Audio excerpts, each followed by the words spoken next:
Hello, my name is Gareth Tarr. We're here today to talk to Karl Ludvigsen in his lovely Suffolk home about his latest publication, Power Unleashed, which is the story of supercharging, turbocharging, etc. Do we call it forced induction as a general encompassing We can name? call it forced induction, that's right, because it does spread over quite a long, large array of different technologies. Sure. That's right. Maybe we should talk about how you came to write. I say this book collectively. Obviously, there are three parts that make up Power Unleashed. How did you come to do that? Obviously it was a massive project. Well, it is a big project, and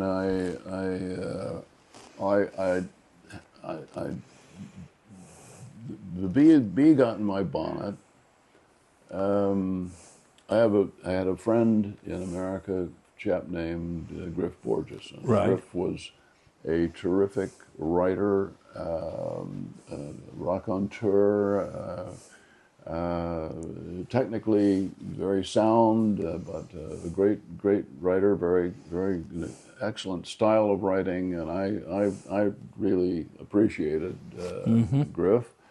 When I was editor of Sports Cars Illustrated, I used his material, and we got together a lot of times on various issues. And he's written a very well-respected book about the twin cam engine. Right.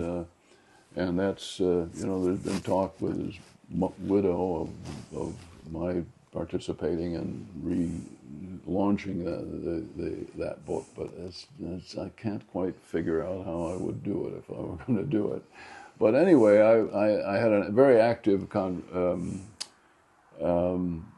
letter writing relationship with Gareth, and I forget, in one of his letters to me, he said something like, "Oh yeah, and I'll get you this information and send it to you because you're the expert on supercharging." And for Gareth Borgeson to admit that anybody else was the person to look to in that area was pretty amazing. Nice pat on the back. Yeah. And I've still got the letter. I should really think about. I've got a lot of Gareth's letters. And, right. Anyway, so that's kind of what started me off. I thought, well, there isn't anybody really working in this field, and that's what led me in 1970 to start work on a story for the magazine Automobile Quarterly, which was, yes. as its name implies, 4 issues a year. And I started, looking here and there and everywhere about what was going on in the early years of the supercharger.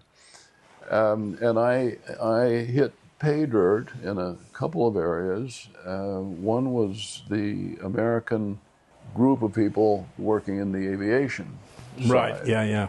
And one of them was a fellow named David Gregg. And I got into contact with David Gregg. Right. He started working in the supercharging area around the end of the First World War. Right. And got very clued up on centrifugal superchargers and helped design the first Duesenberg supercharger, which was a terrific success. And then he moved over into the actual government engineering operation for aviation. Right. So he spent a lot of time there working on the early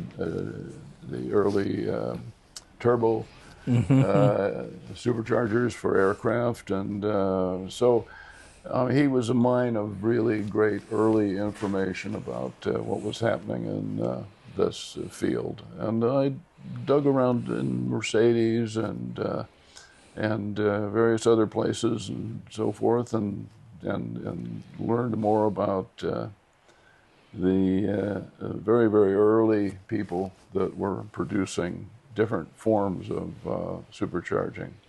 And that all fell together pretty well, and I think I ran it up to 1924. Right. Yeah. So, and I ended it saying, well, the early engineers had all the fun. I'm stopping here. And that's your magazine article went in the magazine. Quarterly. Yeah. So I had that as a kind of basis to, and I think that's what earned me my reputation, accolade from Griff Borgeson, was the fact that I'd written this article. Because it didn't, and I have to confess, and I've mentioned it in the book, that David Gregg wrote me a very, very nice letter after I wrote that article. He said, it's really great to have this history written, which hasn't been done. It's the first time that anybody has really followed the early years of and one of the things supercharging. that struck me reading the book was how supercharging or forced induction or whatever, that kind of thing, really came in almost immediately once people started doing internal combustion engines. They suddenly realised, well, we need to get as much air into this engine as we can. Well, that's right. And that's why it virtually followed straight on. Well, and actually, the Roots supercharger, which is perhaps the best known supercharger for most people, the Roots brothers had nothing to do with internal combustion engines. They needed it for to put into factories as a ventilating device for cooling and that was for their father's woolen mill, wasn't it? Yeah, that's what the brothers did. The Roots brothers. Excuse me, but that was that article. Getting that article under my belt was a good piece of work, and going from there, I had a few other how shall I say, bricks in the wall. When I was working for GM Styling in 1963, thereabouts, it would be 62, 63. And I spent some time out at the tech center, and I had access to I was working really for the styling staff, but I was working also on some technical things. And I became aware of the work that was going on at Chevrolet on a turbocharged engine, and Oldsmobile on a turbocharged engine. And these were two absolutely pioneering projects. I mean, because they were, there were centrifugal superchargers put in racing cars and one thing and another, but in a proper passenger car, no. And wasn't the Oldsmobile the first actual turbocharged passenger car? Well, it was nip and tuck. If you ask me, I think actually Chevrolet got their Corvair turbo out first. Right. Oldsmobile took a little more time. They were really, but I think Oldsmobile was second, and the Corvair Monza turbo was first. Right. But I thought, this is really an important development, and I have the opportunity to be at the actual happening of this, and I had a customer. Well, kind of a customer. It was a British magazine, the very, very much missed Automobile Engineer, it was called. Right. It was great. It was a monthly that had all the interesting technical information about everything to do with cars, not just British cars, but cars in general and so forth. And I got in touch with them, and I said, would you be interested in an article, on this? And so I did, and I had some very good contacts in this GM had a central engineering group that worked for all of the 5 divisions. They were the people who pioneered the turbocharger for cars, and so forth. So I had really good access from their early work, and I published this story in Automobile Engineer. There are no bylines listed. Sure.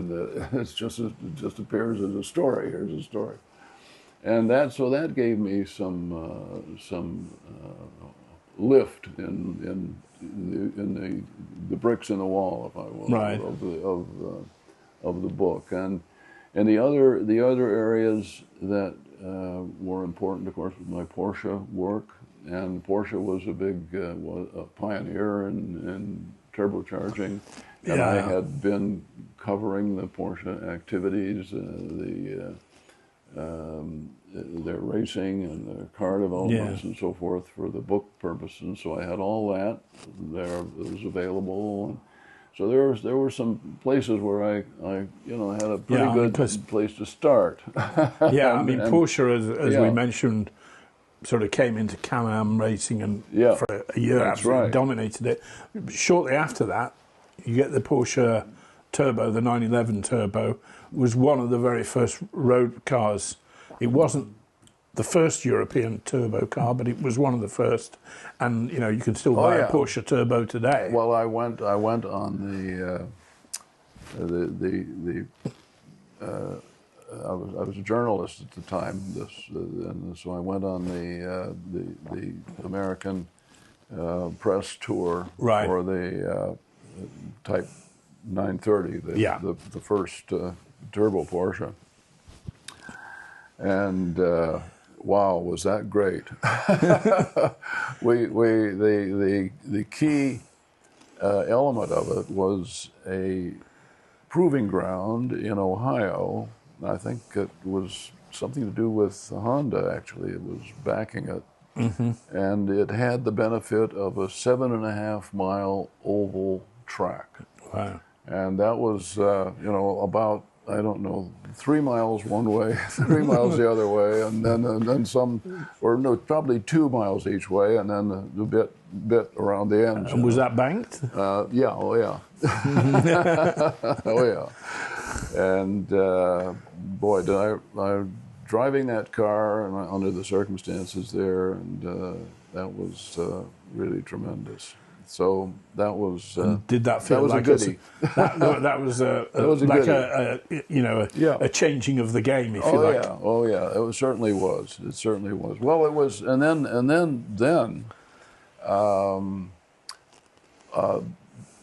I think it was before that. It must have been before that, but it might not have been. Actually, no, it must have been before that. Porsche was struggling to get the car out, to get it into production, and they had a lot of people had put money on it. Sure. They were, eager to get it.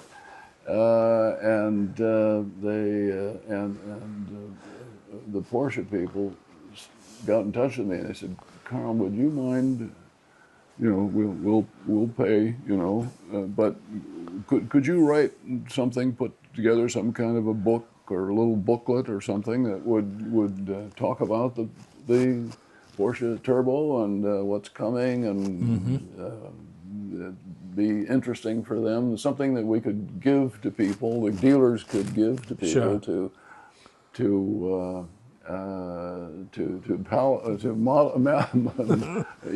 give them something to keep them calm for a while. Some heart. Yeah, that's right. Keep them quiet for a while.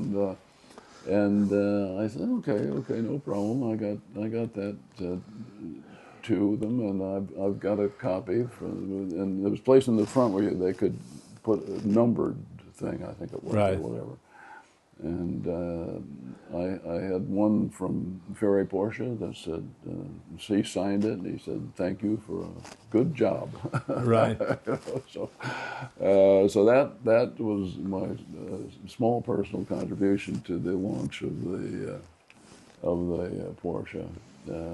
So those were good days. I mean, this is a little off the subject, but I had some wonderful talks with early Porsche people. I got to know Ferry Porsche pretty well, and had 2 or 3 lengthy talks with him in his office. And this was when he kind of moved out and into another area, not in the factory, but in his own area. And it was great. I still have my hand notes on all of the talk with Ferry. And every once in a while I open it up to think of, that's something worthwhile. Yeah. That. And I had... I was one thing I did when I did the big 888-page original Excellence Was Expected book. There was no archive. There was no organized.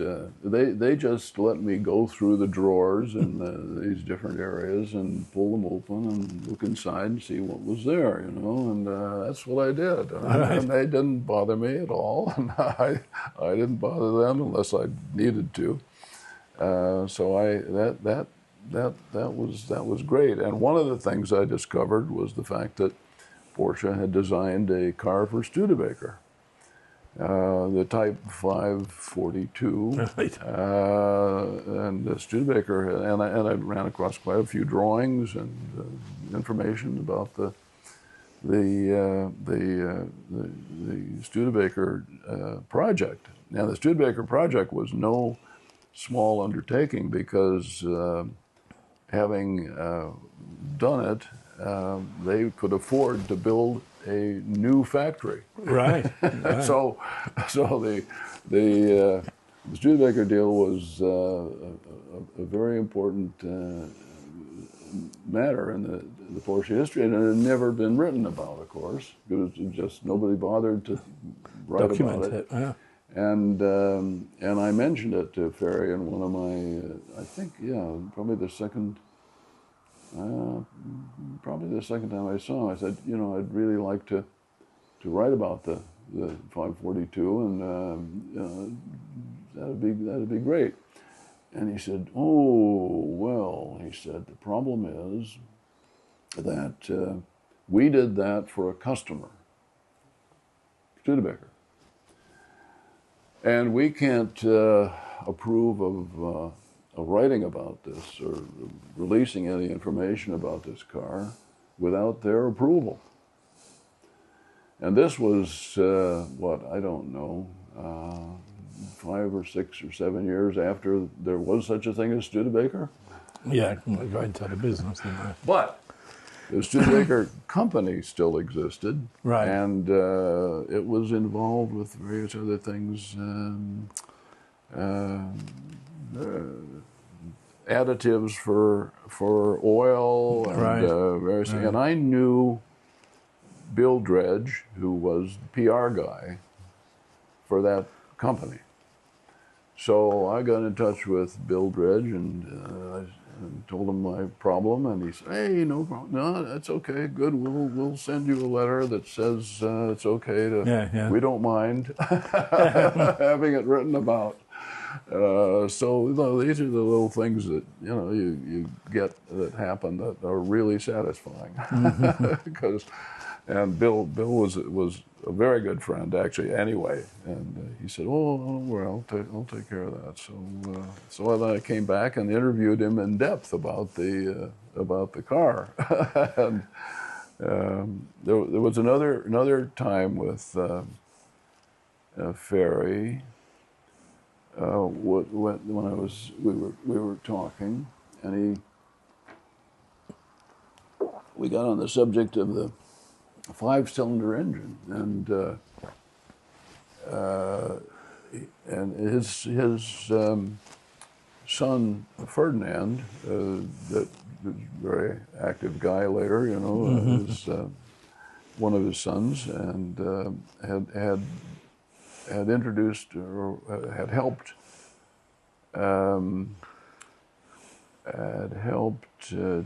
Mercedes-Benz to develop a 5-cylinder diesel engine. That's right, and that was on the market for a while. It was the first widely known and used 5-cylinder engine, and so we were chatting about that, and he said, we before the war we designed a car that we were going to build, and because they had reached the point where. And Ferdinand Porsche had designed his company. When he sent letters to the people that he was going to hire, ask them to come to him to work with him. He put in there. He said, "My aim is to work with companies and design and eventually to produce cars." That was his objective, which of course he did with the Volkswagen. But anyway, he around 1938, the members of the Porsche design studio, as it was then, said, "Let's build a car." Let's build a car. They had been fobbed off by the German government when they said, "We'd like to make a sports car based on some of the elements of the Volkswagen." Which is what he did eventually, of course. And the answer he got from the authorities was, "No siree. That's stuff that that's for the people. We were already doing this. We're doing a car for the people, and that's going to be tied up with that, and there's not going to be any tinkering with that." Of course, during the war, they changed their tune, and there were a lot of things based on the Volkswagen that were built. But at that time, they said, no, you can't be doing that. So they said, "Well, okay, we'll design a car of our own." And that was the Type 111, and it was a very beautifully made. They never made one, but the designs show that it was a very well thought out car. And I went with Porsche's secretary, who helped me get around the different places in Stuttgart for various matters. We went to a little bit of an archive, and this was the car that Ferry had told me was the 5-cylinder. He said it's very unusual because it's the 5 cylinders. nobody ever really got involved with that, and that made me even more interested to find out more about it. And we got in, looked in the book, number 511, number 111, and sure enough, it was a V10. It was a fantastic design with a V10 engine. And that, I mean, the V10s only came in. It wasn't a 5-cylinder, No. but Barry remembered the concept more or less, and in fact, 10-cylinder engines were a signature of the Porsche people. When in the wartime they were making engines for tanks, and their staple engine for tanks was a V10, air cooled. They made a lot of those. So anyway, yes. So I was going to say, picking up on wartime, and we sort of you sort of led us into one of the next areas I think was worth discussing that comes out in the books. First World War, Second World War. You talk a lot about aviation and how superchargers, turbochargers were developed really on the back of the wars, and how the wars accelerate development in technology, etc. Can we talk a little bit about, well, let's start with the First World War. I mean, aviation was virtually brand new when the First World War started. Well, yes, it was, and the war did accelerate aircraft developments, because it was a matter of who could fly the highest and cause the most trouble for people flying below. Because that one of the things that I picked up on very early in the book is that as you go higher, obviously the atmospheric pressure goes lower, so the engine power goes lower.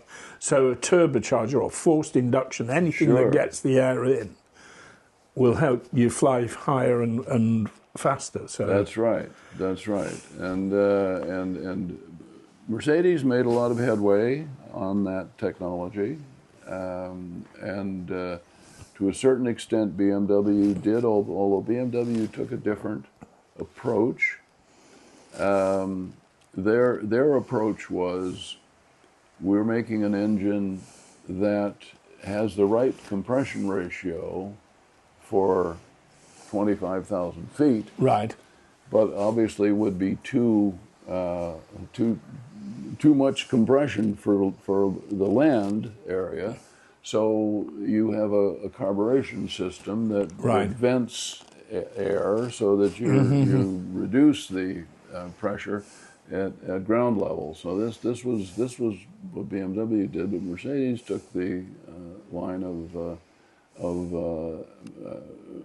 making a blower that could be used in an airplane, and they made several, and they also they never really got them into serious production for aircraft. Sorry, but they did advance one technology that was very remarkable, which was that of having an engine in the fuselage of a plane, say three or four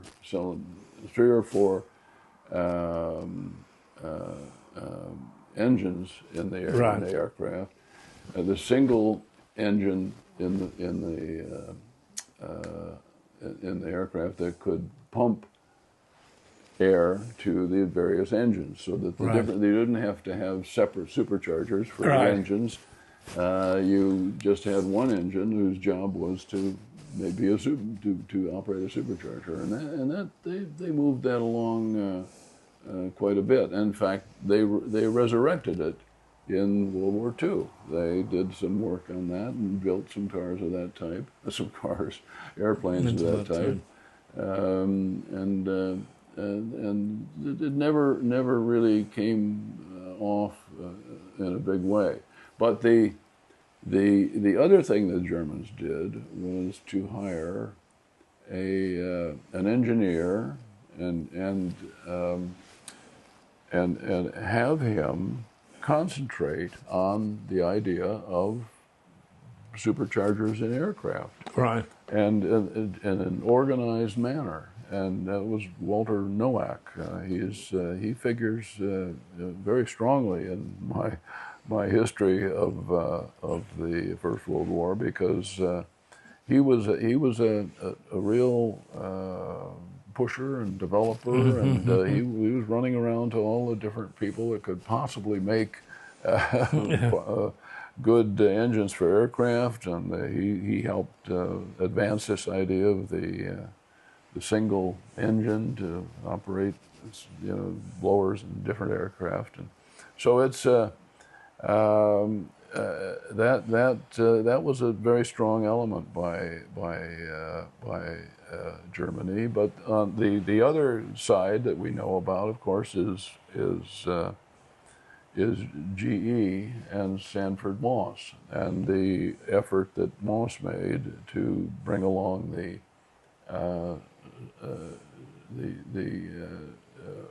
centrifugal supercharger, Right. both as a mechanically driven device and as a exhaust-driven device. Right. When you say GE, you mean General Electric. Yep. Yep. And Moss and his team brought that along very well. It wasn't seen by the American authorities as being all that ready for Freddie.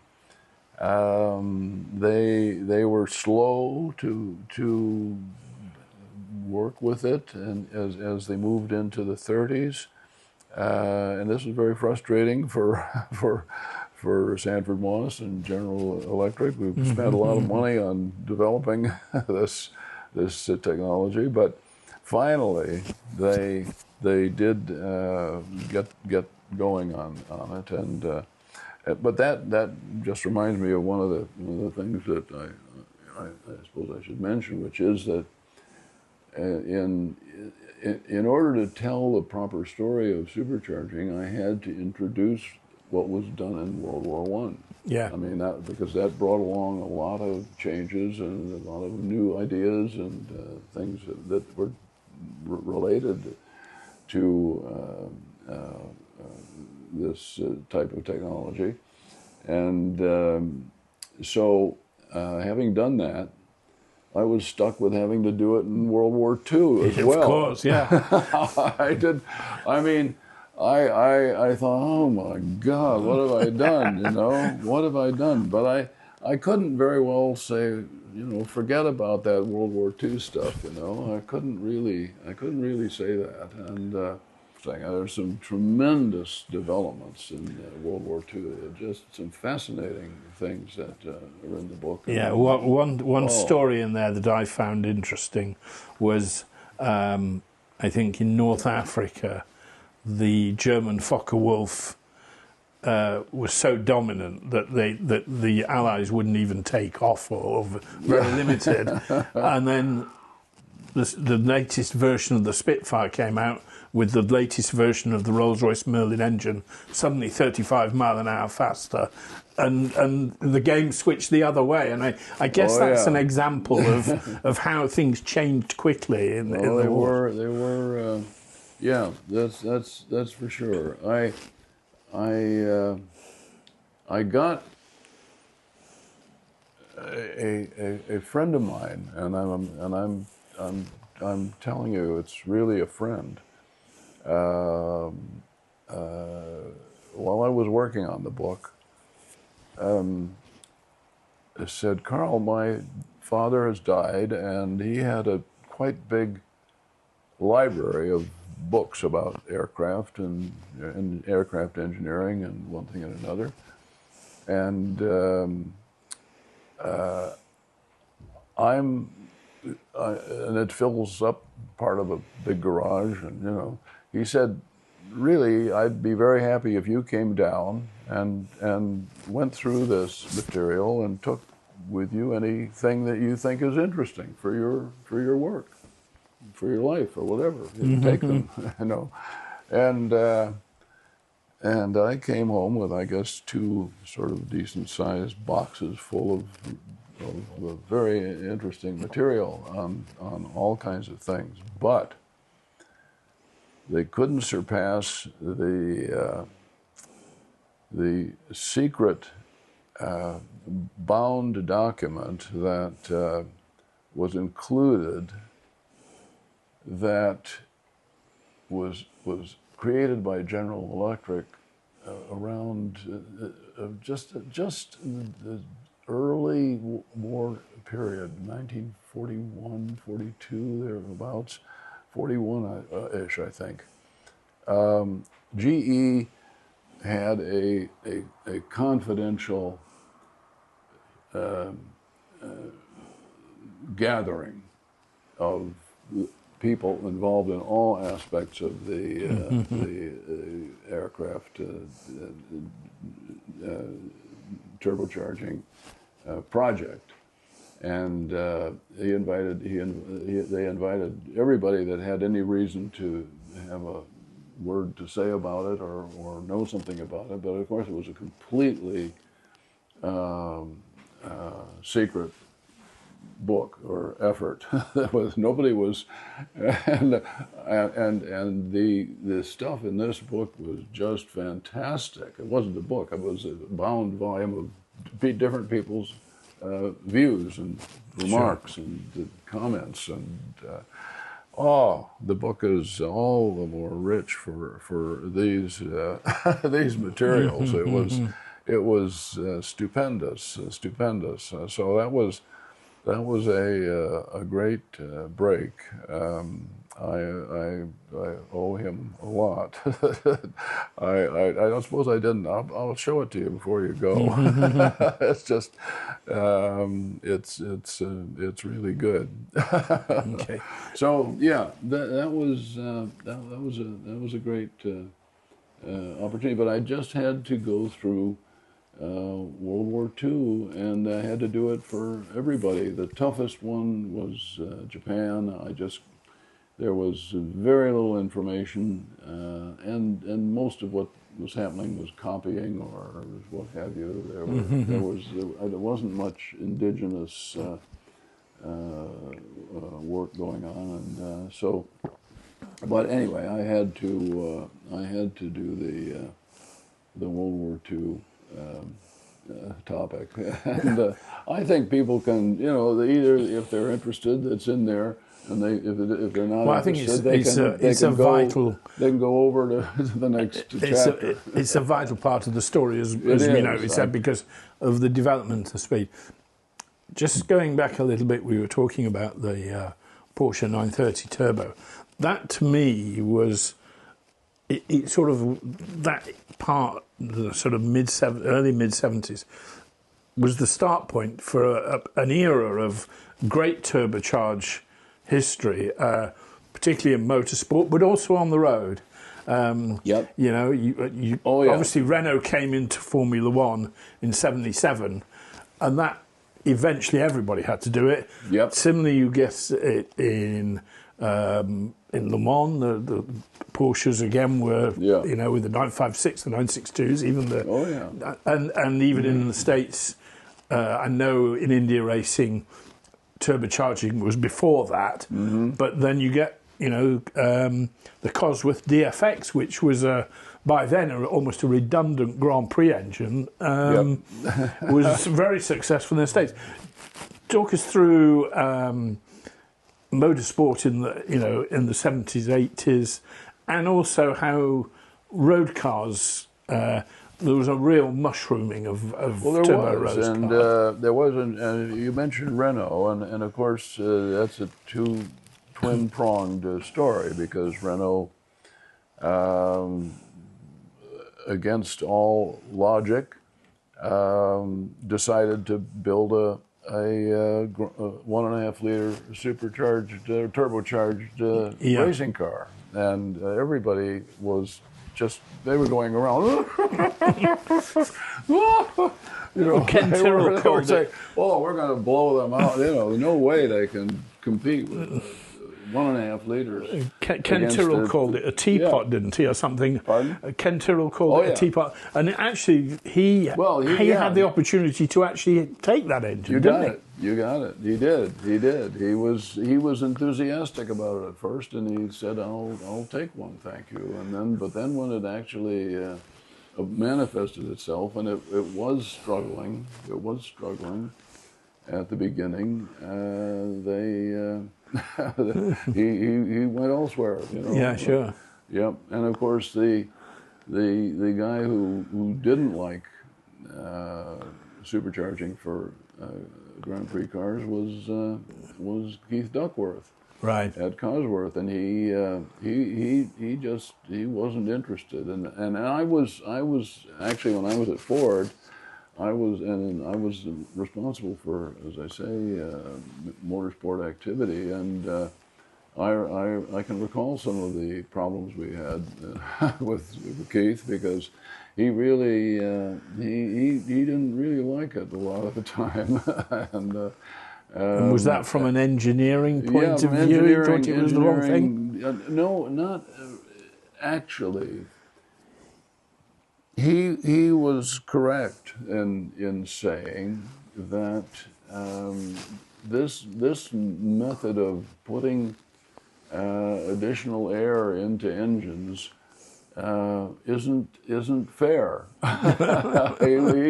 he said this is not a fair thing to be doing. We shouldn't be doing it. We should. There's no, he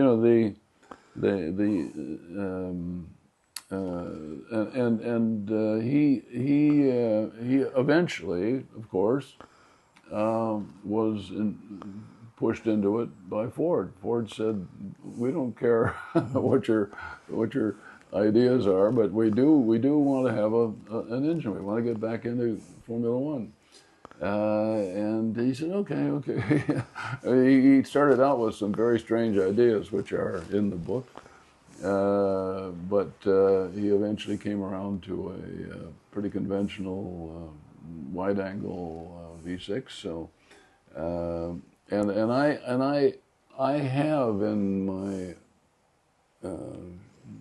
files a treatise by Duckworth about this question of the validity of the idea of unleashing this kind of power in this way, and it's in my file. And I at one point I thought, should I put this in as a annex, as an afterthought in the book? I thought, no, that's not fair to him or to the audience that I'm trying to reach here. If I were to put something like that in, I'd have to think about who else I'd put in and balance it, and it wouldn't be a good idea. So that's not in there. But he argued very, very strenuously that it wasn't a correct thing to be doing, putting this extra air into the engine. It should be up to the engine to get the air in. So I had contact with Keith, and particularly on our C100 sports car, and anyway, there we are. And that reading the book reminded me a lot. You think Formula One, the power went through the roof, rallying. Things like you mentioned. The Lancia Delta S4 was an incredible machine, but way too fast. I'm trying to think of other areas of motorsport. In sports car racing, they sort of toned it down by producing a fuel formula. But in many ways, these things got out of control, and they virtually sort of stamp on a lot of them. I helped Duckworth on the effort that he made for getting a fuel limiter in Grand Prix in Formula One cars that would allow that the fuel delivery to be curtailed in some manner. And in fact, I loaned him an engineer from Ford to help work with him on going to visit people and lobbying for this and so on and so forth. So, you can't say that we didn't help him make his point, you know. Sure. But he wasn't able to really, in the manner in which he really wanted to do. Yep. So, returning to the books then, and perhaps sort of summarising them. Oh, when I approached them, I thought, are they 3 different books, or are they one book in 3 sections? It feels like it's a lifetime's work for you. Is this the project you're most proud of, or? Well, it depends on whether people buy it. Very true. The bottom line is important. I hope they will. Honestly, I hope they'll. Well, I do as well, because they'll realize that it's just jam-packed with really interesting developments, and I'm proud of the fact that, as we say on the jacket, this is a book about trailblazers who energized engines with supercharging and turbocharging. It's about, and that's why we have these guys on the back of the books, because it's these wonderful, fascinating, interesting people who worked on all of these projects and undertook this activity. It's really wonderful. I tried to bring them forward as much as I possibly can in the work that I did. So I hope people will find that, you know, fascinating. I think it's and really look to see what sort of things these folks got up to. And there are some crucial matters. René Cosette is known for having created a very, very valid family of vane-type superchargers. And boy, they were good. I mean, you have to handle them the right way. You have to make sure you oil them right and put them in the right position. But he had a great range of these units, and they were very widely used. British used them, the Italians used them, Americans. They were. It was a good piece of engineering, and he obviously was a very bright guy. But early in his career, he succumbed to the idea of designing a car and building a car and testing it. And he tested it at Montlhéry, and he had an accident and he died. Right. At an age that, you know, he was fully capable of carrying on, and if his loss to the French cadre of engineers interested in high power performance and racing and so forth, his loss to them was colossal. You can just excuse me, you can just see and feel the change in the atmosphere that occurred after there was no more Cosette. He was gone, and that was a great loss to the French cadre of people who are making high performance vehicles. There have been a few of those where these guys haven't been able to be around long enough. and who are the modern day heroes, and what are the modern developments? I mean, we're I dare I say, almost coming to the end of the internal combustion engine because of legislation we want. Supposedly we want electric engine cars. Yeah. It seems that combustion engine cars are reaching the end of their natural life. Maybe not. That's another topic altogether. But what are the modern developments we've seen in recent years that may take us further forward, do you think? Well, I think the turbocharger still has legs, I would say. They've become progressively so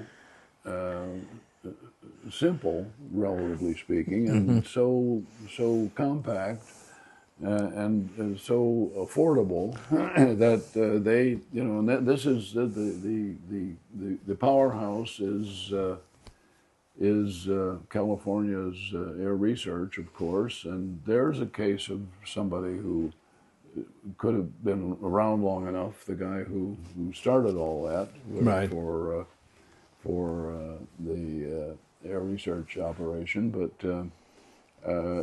I would say that's that is there are also the Roots type engine supercharger has been really updated in a big way by various people, especially Eaton, and those are still being used in significant numbers. So there's and really as I said, the centrifugal blower or turbo for especially for diesel vehicles, you can't make a diesel without a turbocharger. It's just it doesn't they don't exist. No. So they're so integrated, really, in the operations and allocations that are needed that I'm not sure there's much more room to develop in. Right. I think I don't see now much more in the way of new developments in that field. Yeah, I mean, in terms of road cars, one thing I sort of find interesting is that when turbocharged just strongly came in the late 70s, 80s, particularly the 80s, they were a way of getting more power out of your existing engine. That's right. Funny enough, I worked for Fiat as well for a while, and I had a couple of Uno turbos. Oh, yeah. You know, and that was a way of getting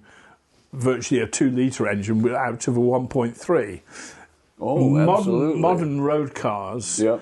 The game's a bit different. They're actually, effectively, you're downsizing from a 2-litre to a 1.3, say, to make that more efficient, and that's what engines have downsized. And that's right. That's right. And I think that's one way of one example. Of course, we talked about Renault, and of course Renault bet the farm on turbochargers. Yeah. I mean, they and that's there's a very, very good, if I say so, reporting of here about how they did that, why they did that, what lessons they tried to learn from that, and so forth. And I thought that was very well worth putting in. That was worthwhile. Well, I'm kind of pleased with I've got one chapter that I call Heroes of Turbocharging.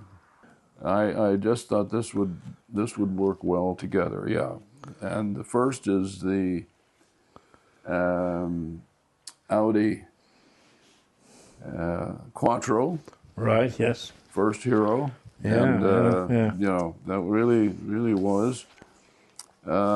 Second comes the Lotus Carlton. Oh, right. The Opel Vauxhall, yes. Yeah. Well, that's right. I mean, it's the Lotus Carlton, it was called. Yeah, they couldn't you put the Vauxhall name on it, apparently. Anyway, that was a hero, big time. And I hear people are talking about bringing that back. Right. Then the lesser known GMC Cyclone pickup. Right. Wouldn't be known here, of course. And boy, I knew the people who were developing the Cyclone. And when I went to see them on one trip to Detroit, they said, "There's one outside. Why don't you just take it and run around a bit?" And I said, "Holy shit! What a car! It's not a car. What a truck! Yeah. Boy, oh boy, oh boy, was that terrific! Wonderful." So and then there's a Nissan here. The Toyota. It's the Toyota. Yeah, it's the Toyota Supra. Yeah, Supra. Yeah. That's it. Turbo. That's it. That's another one. That's another one, exactly. And then there's a Nissan there was answer to that, if you will. Yeah, they had like the 300 That's ZX right. and stuff. So this is a war that it's just so wonderful. And then there's the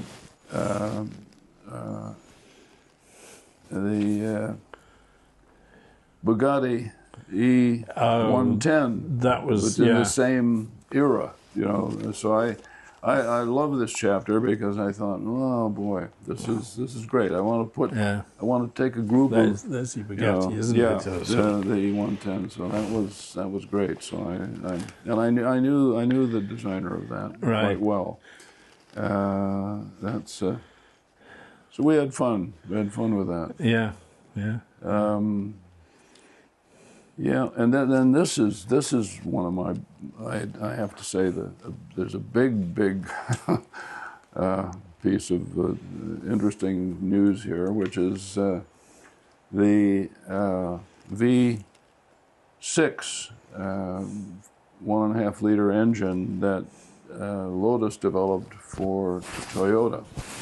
Right. And the only reason that there's a picture of the engine here is that I stole it. I found that I was. Those are two pictures of it. They weren't looking my way when I took pictures of this engine. They didn't want any pictures taken of it. And boy, have I scraped the possibilities for the showing this engine, but it is a fantastic engine. Of course, it never got into a car at all. Shame, but wow, it is quite something. And and I would say, I'm when I closed my book, as it were, on different people's developing different things. There are quite a few, unfinished businesses here from people in Switzerland, or they're all trying to grind their own pressure units out and find out how to do it. And boy, there are some very clever people. Talking about unfinished businesses, then. Do you have any projects in the line you can talk about, or? Well, that's a good question.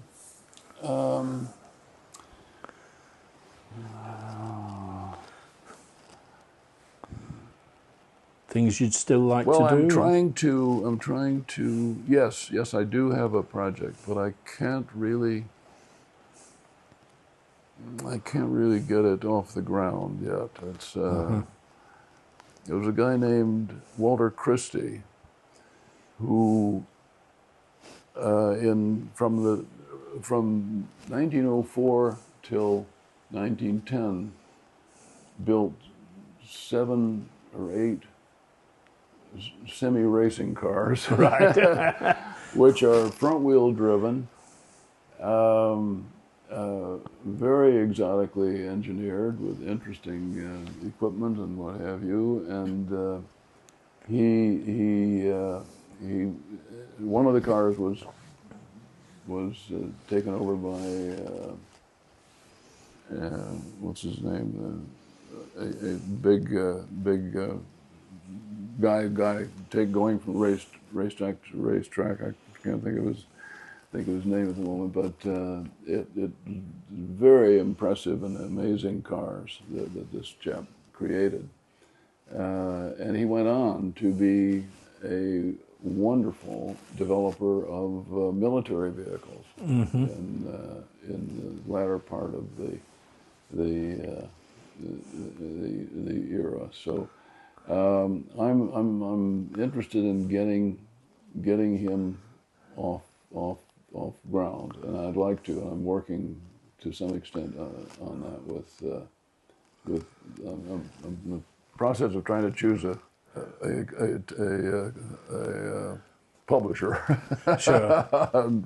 see how I can get that going. That's another big project. That's a big project, definitely. Right. It's sort of on the Railton scale, I guess I would say. Okay. But I have two experts helping me. One of them is interested in the cars, and the other one is interested in the military vehicles.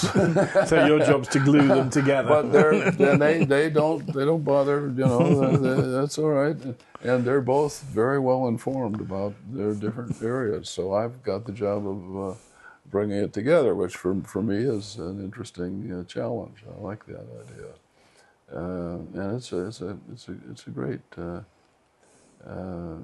great theme, and it's been one of those that have been on my mind for decades. The Christie story, Walter Christie. For decades, I've had the idea of writing something about him, but I just thought maybe that's the next job.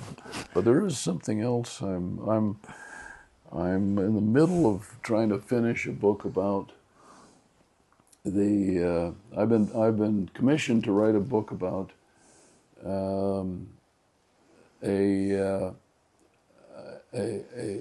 racing boat for which Ferrari provided the engine. All right. Yeah.